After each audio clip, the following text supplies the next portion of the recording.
Ah, Magandang araw po sa inyo lahat. Ito po yung lingkod ay sa Facebook/Freddy and at YouTube at Filipino sa America Vlog YouTube channel. And if you haven't subscribed to my channel, please just press the red button below and you will be connected and it's all free. Now, kung meron ho kayong comment, dito ay tinatanggap ko whether you are pro or against. Okay? Dito sa comment section. Malaman ko lang yung mga DDS at yung mga loyalists at together with the yung mga pro-Cory at yung mga Lenny supporters. Maglagay lang po kayo ng comment. Pag-usapan natin lahat ito. Kasi at bigyan nyo ako ng big likes at i-share nyo to sa ibang mga kaibigan nyo, sa inyong mga benefactors, sa inyong mga barangay, community. Kasi importante ito It's all about the future of the Philippines. Okay? Sa araw na ito, araw ng linggo, ay masasaksihan natin ang dalawang malaking rally. Isa ay nandyan sa Luneta, nagaganapin mamayang alas 6 yata ng gabi. Nadadalo ang ating Pangulong Bongbong Marcos Jr. At siguro kasama na rin doon ay ang Speaker of the House, si Congressman Martin Romualdez, okay? Ang nagtataguyod ng demokrasya diyan sa Pilipinas at pro-US yan. Doon naman sa kabila, sa Davao, naalam naman nyo ang mga Duterte ay mga pro-China yan. Kasama na diyan ang kapatid ng ating Pangulong Bongbong Marcos Jr., Daw. Yan.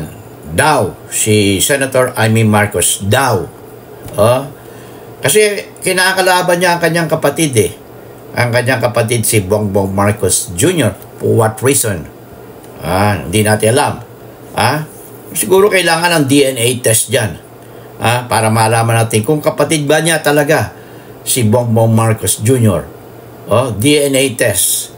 Sa tingin ko, yung huhawag lang ng kanyang muka. Hindi siya kamukha ng ating Pangulo.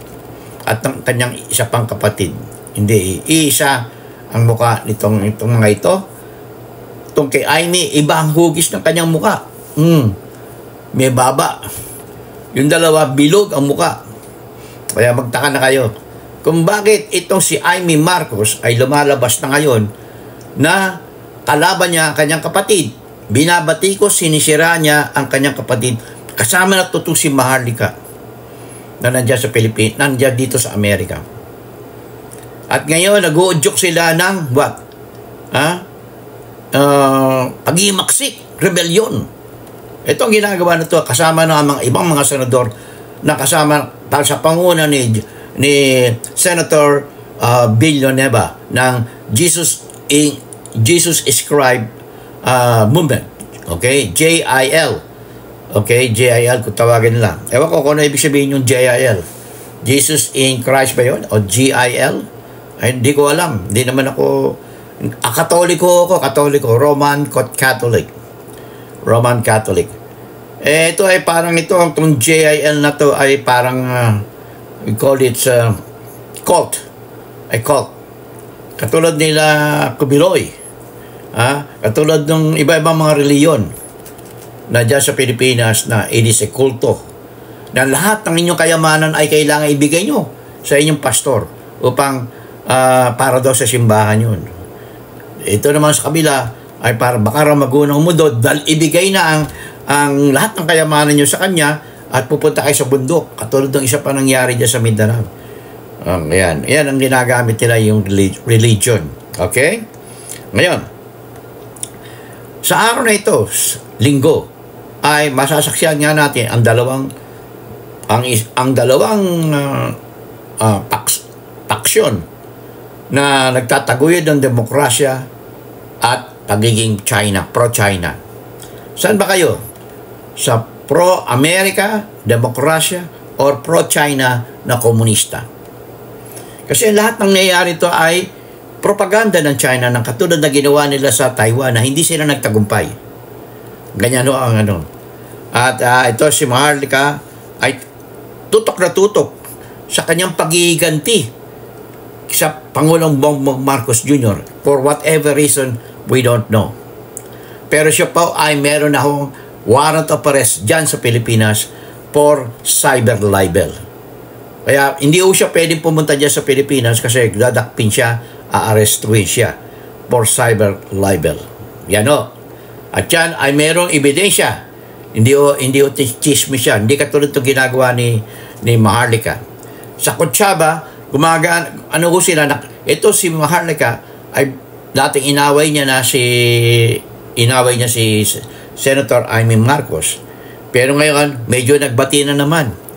Kasi napahiya si Maharlika na hindi niya mailabas yung kanyang pulboron issue, video, na gusto niyang isiwalat, makita ng buong tao, pero hindi magawa.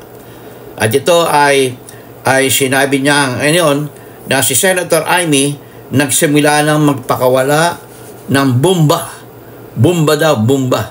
At ito ay ang galit ni Senator Amy Marcos sa kanyang kapatid. Bakit ba?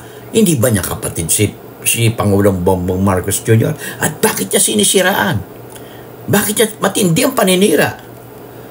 Masama ang loob niya dahil ang kanyang kapatid naging presidente. Ganyan mo ba? At siya ay, ang kanyang survey ay bumaksak na ng pabaksak ang kanyang popularity. Itong si Amy Marcos. Malabo-malabo ang kanyang career, political career, diyan sa Pilipinas. Bumagsak na ho.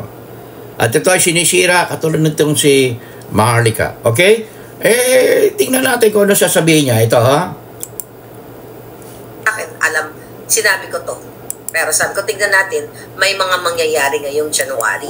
Actually, ang alam ko, January 22 siya magsasalita. Pero now, medyo late, pero carry na rin. And I think, simula pa lang ito. Okay? Simula na ito.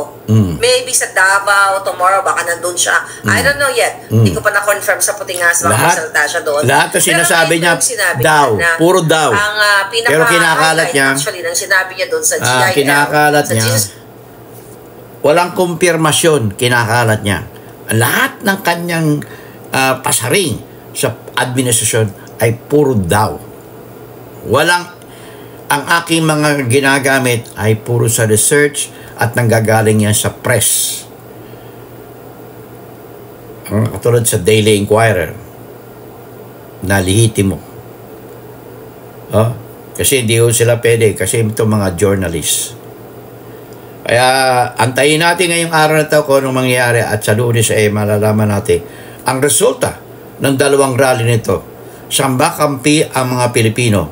Kampi ba sa administrasyon na pro-US o kampi sa mga taga-Davao na Duterte na pro-China? At ito ay lumalabas na ito ay propaganda ng China upang wasakin itong si Pangulong Bongbong Marcos Jr. na sumide sa Amerika. Nakita nyo? Ang dami ng investment ng Amerika dyan sa Pilipinas. Nawala, itsapwera na ang China. Nung under kay Rodrigo Roa Duterte ay pro-China sila. Ngayon, natapos na ang kaligayahan ng mga inchik dyan sa Pilipinas at ito ay pumapabor lahat sa Amerika.